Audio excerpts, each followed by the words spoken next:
ng Dreamscape na mag-direct ng with Direct2Net dito sa On the Wings of Love. Kinausap na ako ni na Third Day at saka ni JRP na para mag-co-direct kay Direct2Net sa On the Wings of Love. Plus, may advantage ng konti kasi naka-work ko na sila sa Once Upon a The Time. top rating My Up-Boy Fee. So medyo gamay na namin yung isa't isa. Si Nance tsaka kay James. Okay, ang gandang combination. Aaron, it's your turn. Yes, partner. We have a question from a TFC TV subscriber. We are actually seen live worldwide by the TFC.tv right now. So may mga binatong questions. Yeah, we have a question from Miss Susan Ferrer Si Susan! from New Delhi, India. Ay, India. Namaste. Ayan.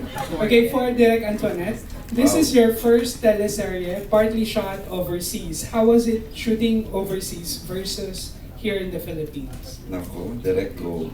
Ano po, malamig. Kahit laki kaming aircon, malamig. Wow! Ang difference po talaga ay mahirap. Yung unang seryoso po talaga yung weather. Mahirap talagang mag-shoot sa isang napakalamig na lugar.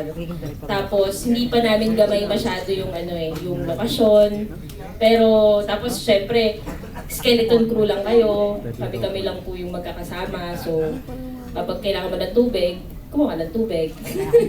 Alam na dala sa yung So parang ang difference doon sa US, parang lahat kayo tulungan.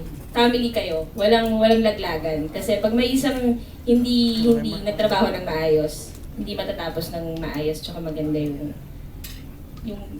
kailangan tapusin ng araw na yun. So it helps na maganda yung weather direct, no? Malamig. Masarap ba yung malamig na weather or you'd rather mas gusto mo pa rin dito?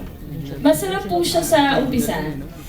Pero kasi sobrang lamig po talaga doon. As in, kailangan namin mag-bonnet, mag-gloves, mag-pray.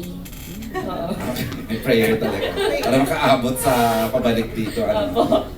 Ayun. Aaron?